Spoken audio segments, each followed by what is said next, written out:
Este podcast es patrocinado por ese profesor que en clases se equivoca cada 2 minutos y en el examen te pide que le expliques hasta cómo llegaste a 2 por 2 es igual a 4.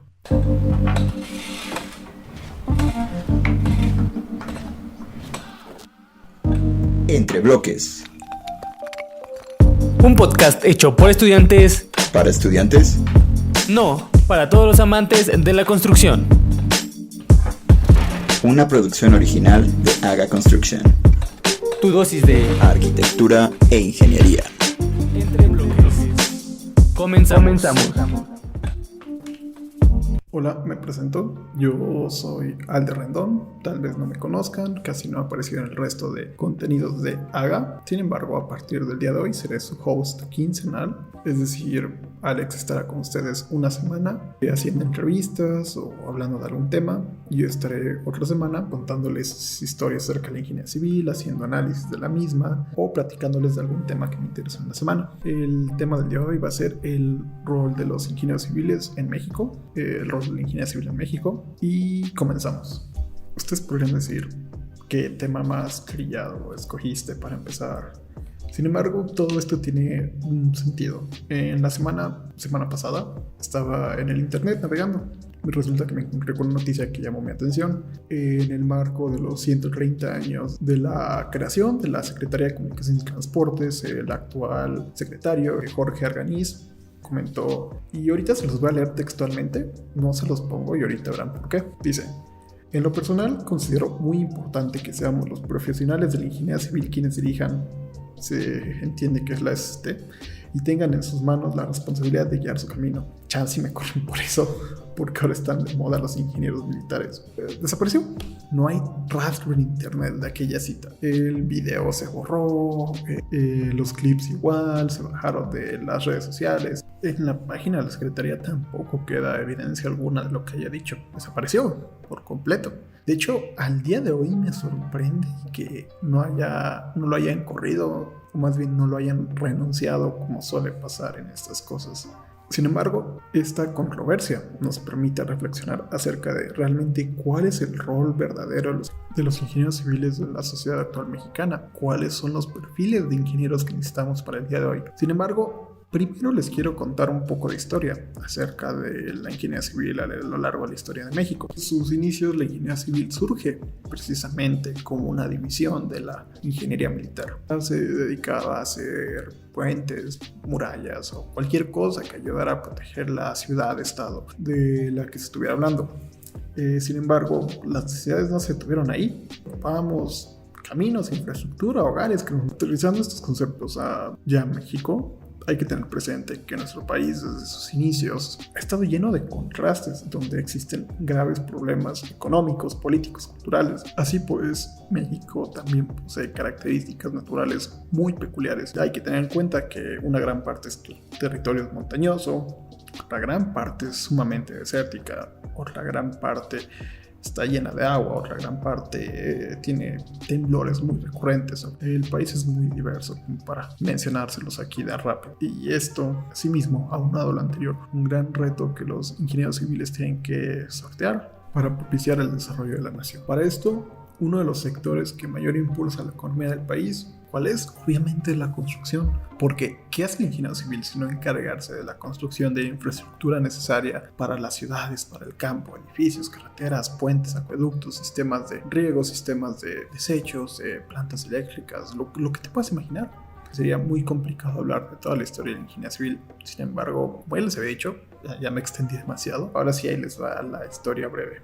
Esta se remonta a los olmecas, los cuales, por ejemplo, en su principal centro urbano llamado La Venta, encontramos un eje norte-sur perfectamente trazado. Asimismo, durante la época clásica podemos encontrar aplicaciones de la ingeniería civil a lo largo de todo el mundo indígena. Por ejemplo, los centros mayas, los centros tolteca, los centros zapoteca y un montón de civilizaciones más, culminando con lo que yo veo como el mayor logro de la ingeniería civil prehispánica, y es la ciudad de Tenochtitlán. O sea, literal, la pusieron flotando sobre un lago, y hasta el día de hoy nuestra capital sigue estando sobre los cimientos que ellos pusieron de una manera u otra. Posteriormente, en la conquista, vemos pasar de una área poblada de aproximadamente 400,000 kilómetros cuadrados en todo el país. O sea, imagínense todo el país y nada más estaba habitada esa área. A finales del virreinato, aproximadamente unos 4 millones de kilómetros cuadrados.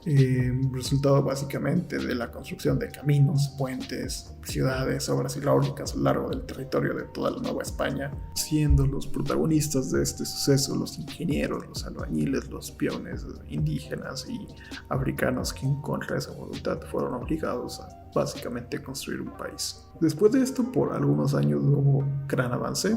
Ocurrió la Guerra de Independencia de 1810 a 1821, que seguramente ya saben en rasgos generales qué es lo que ocurrió ahí. Sin embargo, al finalizar esta se encuentra un México en ruinas, devastado por la guerra, al punto que nos fuimos a guerra con un país porque a un pastelero le habían roto su pobre tienda. Como les decía, el país estaba destruido, la producción agrícola era muy baja, la minería escasa, el erario público estaba vacío, había una inestabilidad política producto de la inexperiencia de contar con un gobierno propio. Digo, habíamos estado, 300 años como colonia y de repente, pues ya no. ¿Y qué hacemos? Podríamos describir que una consecuencia de la independencia fue un gran desafío para los ingenieros y los profesionales de la ingeniería, que exigía que fueran capaces de realizar la infraestructura necesaria para el desarrollo económico y social de la nación recién nacida. Durante la presidencia del oaxaqueño favorito de todos, Porfirio Benito Juárez, se efectuó una amplia serie de reformas políticas en las cuales se pretendió brindar de solidez al gobierno, un sistema republicano, laico, federal y liberal, como ya lo han escuchado todas las clases de primaria, lo que permitió garantizar la igualdad de todos los ciudadanos ante la ley. Se estableció registro civil y muchas cosas que ahorita no nos interesan. Sin embargo, un gran avance que él trajo fue crear la Asociación de Ingenieros y Arquitectos, la cual se proponía dar rumbo a la dirección del país en esta materia. Esto obviamente ocurrió después de 1867, cuando acaba la segunda intervención francesa, en el cual por fin en un periodo de relativa paz, después de todo lo que había ocurrido a principios de siglo, se podía plantearse articular los esquemas necesarios para la construcción de infraestructura del México moderno, donde la ingeniería civil tomaría un papel fundamental. Al establecerse la nueva república, se inicia el despegue de la ingeniería civil mexicana, ahora sí ya de una manera formal. El Colegio de Minería o el Seminario de Minería, que ya les había contado, se transforma en la Escuela Especial de Ingenieros en virtud de las reformas educativas que ya les había comentado. En el año de la restauración de la República, 1867, por decreto presidencial, se crean las carreras de ingeniero civil y de topógrafo y de hidrógrafo, con el cual se va a gran paso a emprender las obras que necesitaba la nación. Los regímenes liberales de Juárez y su sucesor, Sebastián Lerdo de Tejada, impulsan la creación del ferrocarril que uniría la capital con el puerto de Veracruz, al mismo tiempo que se reglamentaban los usos de aguas y se ponían en marcha las medidas necesarias para extinguir la propiedad comunal y entregarla a productores particulares. En este sentido, el liberalismo profesado por el gobierno determinó que la gran mayoría de las obras se entregaran a concesionarios particulares con medios de extraer al gobierno de los gastos ocasionados por las obras y así asegurar la continuidad de los trabajos emprendidos. Sin embargo, realmente esto duró muy poco. Juárez murió en 1872 de una angina de pecho. Sebastián Lerdo de Tejada intentó reelegirse, pero Porfirio Díaz se levantó en su contra, irónicamente con el lema de la no reelección, y posterior a eso se vuelve presidente por el periodo de 36 años, 34 años, algo así, al cual llamamos porfiriato. Una vez que este personaje llega a la presidencia, se da un gran impulso a la ingeniería civil mediante la realización de cuantiosas obras de infraestructura que todavía están en uso hasta nuestros días. Se promovió la inversión extranjera y la expansión industrial, lo cual tuvo como resultado la construcción de redes de drenaje, alumbrado, energía eléctrica, transporte urbano, caminos, férreas, puertos, canales y cuánto te puedas imaginar. Ahora, con relación al petróleo, el cual apenas se habían dado cuenta que era más que una baba negra que salía del suelo, en 1901 se entrega las primeras concesiones a compañías extranjeras. Estas provenían de Estados Unidos, Gran Bretaña y Holanda, las cuales recibieron todo el apoyo del gobierno mexicano, mientras que los ingenieros mexicanos fueron desplazados por grupos iguales europeos y norteamericanos. Sin embargo, su papel de los ingenieros civiles se dio más en el ámbito político. Varios de estos llegaron a ocupar cargos de funcionarios, ministros, senadores, diputados o directores de instituciones donde se gestó la planeación y la construcción de infraestructura, además de supervisar las acciones de las empresas que ya les habíamos mencionado. Por lo general se piensa a la infraestructura como motor del progreso. Esta tarea fue llevada a cabo de forma importante por Porfirio Díaz, pero con el apoyo de empresas extranjeras y escasa participación de ingenieros mexicanos. Durante su régimen se favoreció la formación de una burguesía nacional cuya prosperidad contrastaría con las condiciones de vida de la inmensa mayoría del pueblo mexicano, compuesto de campesinos quienes terminarían por hartarse y quisieron, tomaron las armas y lo sacaron a patadas. La lucha se extiende a distintas partes del país y para noviembre de 1911 se realizan unas nuevas elecciones, posterior a que Díaz había dicho, saben que ya, dejen de pelearse, me voy. Rinde protesta Francisco I. Madero como presidente y José María Pino Suárez como vicepresidente. Madero posteriormente fue derrocado en 1913 por un golpe de estado de Victoriano Huerta. Después de esto, la revolución cambia de enfoque. Ya no quieren sacar a Porfirio Díaz, no, ahora es todos contra Victoriano Huerta, aquel que había usurpado el gobierno de Madero. Después de varias luchas en Querétaro, en 1907 se aprueba la constitución actual, la constitución política actual que nos rige hasta el día de hoy. En esta constitución se establecen por primera vez varios derechos sociales a los cuales ya estamos acostumbrados al día de hoy. Por ejemplo, el derecho a la salud, a la vivienda, al trabajo, entre muchos otros, asimismo como que varios recursos le pertenecen a la nación, entre otras cosas. El establecimiento de la nación posterior a eso da un lugar a que los ingenieros civiles en México sean aquellos los cuales tengan que encargar de reconstruir al país. Ahora, posterior a esto se viene un periodo de reconstrucción, como yo me les había dicho. El país se encuentra de nuevo en ruinas, parecido a lo que ocurrió después de la independencia. Es en estos años del México post-revolucionario en el cual los profesionales de ingeniería civil formados en el país han sido los responsables de realizar las obras y proyectos públicos de infraestructura a cargo de las distintas dependencias gubernamentales. Por ejemplo, en 1925 es creada la Comisión Nacional de Caminos, uno de los antecedentes históricos de la actual Secretaría de Comunicaciones y Transportes, y en 1976 se crea la Comisión Nacional de Irrigación, el cual es uno de los organismos responsables de hacer realidad los objetivos de la reforma agraria plasmados en la Constitución del 17. Asimismo, posteriormente se deriva la actual Comisión Nacional del Agua, con agua. Bueno, como les decía, en esta parte es cuando empiezan a tener protagonismo los ingenieros nacionales. ¿Esto por qué ocurre? Cuando la Comisión Nacional de Irrigación se inicia la etapa de planeación en México y las obras son ejecutadas por ingenieros civiles extranjeros, pero cuando falla la cortina de una empresa en San Luis Potosí, el presidente en ese momento decide que, bueno, si se van a equivocar los ingenieros extranjeros, mejor que se equivoquen los mexicanos, que sean ellos mejor los que se encarguen de construir, operar y mantener las obras que el pueblo necesita. Básicamente dice, si estos van a venir a hacer una tontería, que los de aquí hagan las cosas bien. En relación a la energía, todavía con el impulso revolucionario fue creada en 1937 la Comisión Federal de Electricidad, una empresa estatal encargada de generar, transmitir y comercializar la energía eléctrica en todo el país.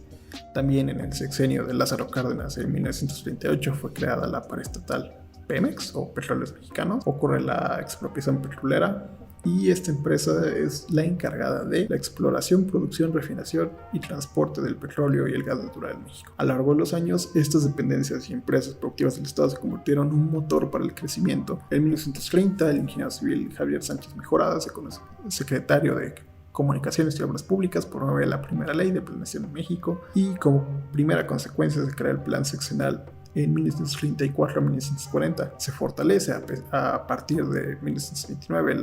En 1946 el ingeniero civil mexicano Adolfo Uribe Alba propone al licenciado Miguel Alemán la creación de la Secretaría de Recursos Hidráulicos. El presidente acepta la propuesta del ingeniero Uribe y lo nombró el primer secretario de aquella dependencia. Gracias a la creación de estas instituciones y el esfuerzo continuado de los mexicanos, entre ese periodo hay un gran crecimiento, empleo y riqueza generada. En 1976 José López Portillo, presidente de entonces, desaparece la Secretaría de Recursos Hidráulicos y la Secretaría de Obras Públicas, esto generando ausencia en la planeación en esos ámbitos, lo cual permite una alza en la corrupción, lo cual permite construcciones sin planes y así. Y posteriormente la misma Secretaría de Comunicaciones y Transportes pierde la dirección de los ingenieros civiles. De hecho, en la misma conferencia que les mencioné al principio, el secretario Arganí se quejaba de que, bueno, más bien se encontraba feliz de que después de 30 años por fin un ingeniero civil podría estar al mando de la Secretaría de Comunicaciones y Transportes, siendo el último ingeniero civil que se encargó de ella el ingeniero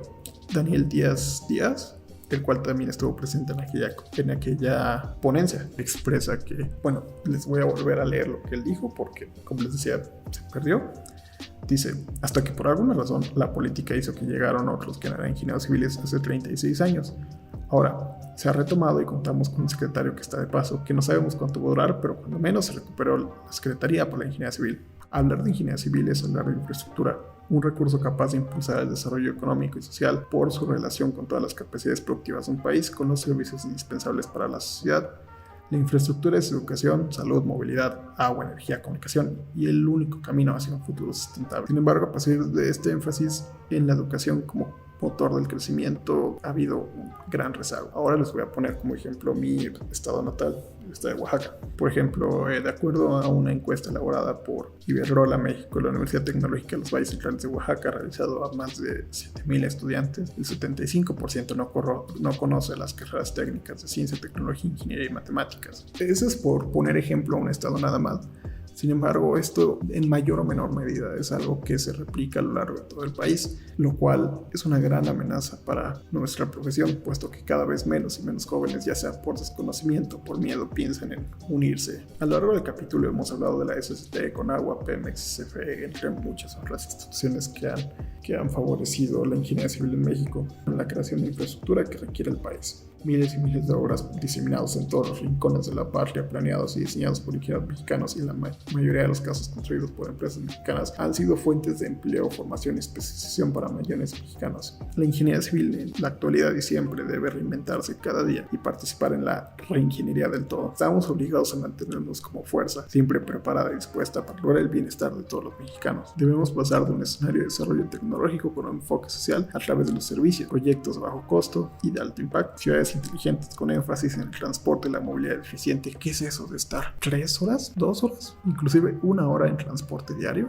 de un lado a otro? Es infraestructura para la salud, educación, cultura y deporte, pero ante todo ejercicio profesional bajo los principios de responsabilidad real, ética y transparencia. Ahora, ¿cuál es el perfil que se necesita? El doctor Jorge Toro, secretario técnico del Instituto Politécnico Nacional, en los encuentros de Ciencias e Ingeniería México-Francia, recalca los puntos que debe tener un ingeniero: son fuerte en ciencias básicas y en tecnología digitales, analítico e innovador, capacidad creativa para manejar los riesgos y la incertidumbre y solucionador de problemas, desarrollador, implementador, operador de proyectos y poseedor de habilidades blandas, colaborativo, líder, ético, responsable socialmente y multilingüe. Es la visión que hay para el ingeniero del futuro. Espera que tenga un compromiso a trabajar en beneficio de la sociedad, un ejercicio profesional y una actualización profesional y capacitación para mejorar nuestro trabajo, capacidad de crear, innovar y asimilar y adaptar nuevas tecnologías que permitan un mejor desempeño en la ingeniería, conservar y proteger el medio ambiente y en caso de desastre responder en apoyo a la sociedad. La ética debe ser algo muy importante, no debe ser simplemente un código colgado en el techo de la oficina, especialmente en un país como México, en el cual históricamente ha estado plagado de corrupción. Debe ser una norma fundamental de nuestra conducta. Las obras de ingeniería civil son el espejo de la historia y además de mejorar la calidad de vida de todos los mexicanos, son frecuentemente verdaderas obras de arte. Los ingenieros civiles desde tiempos inmemoriales hemos lidiado con la seguridad y el buen funcionamiento de lo que construimos, haciéndonos responsables de lo que pase con ello. Por ejemplo, no puedes agarrar a hacer tu puente que se caiga y no hay lío. No, te iba a haber lío. Una historia chistosa que estaba leyendo en un artículo otro día era que, por ejemplo, en las épocas de los romanos, para hacer responsable al ingeniero de su obra, por ejemplo, el constructor de un puente se le obligaba a quedarse abajo mientras pasaban las tropas, porque si se caía, se caían sobre él, ¿no? Bueno, este es un ejemplo muy dramático. Sin embargo, nunca hay que dejar de hacernos responsables por aquellas obras en las que participemos. Se nos ocupan en varias áreas para el desarrollo de la nación: agua, caminos, energía, medio ambiente, desarrollo urbano, planificación, construcción y demás. Estas son algunas de las áreas en las cuales estaré hablando en capítulos posteriores. Creo que esto es todo por el de hoy. Gracias por su atención, y esto se extendió un poquito más de lo que esperaba. Bueno, hasta la próxima. Hemos llegado al final de este episodio, pero hey, esto no significa que es el fin del mundo. Te esperamos el próximo capítulo con nuevos invitados y más información. Mientras tanto, no te despegues y sigue disfrutando de todos los episodios. Nos vemos en la próxima, aquí, Entre Bloques.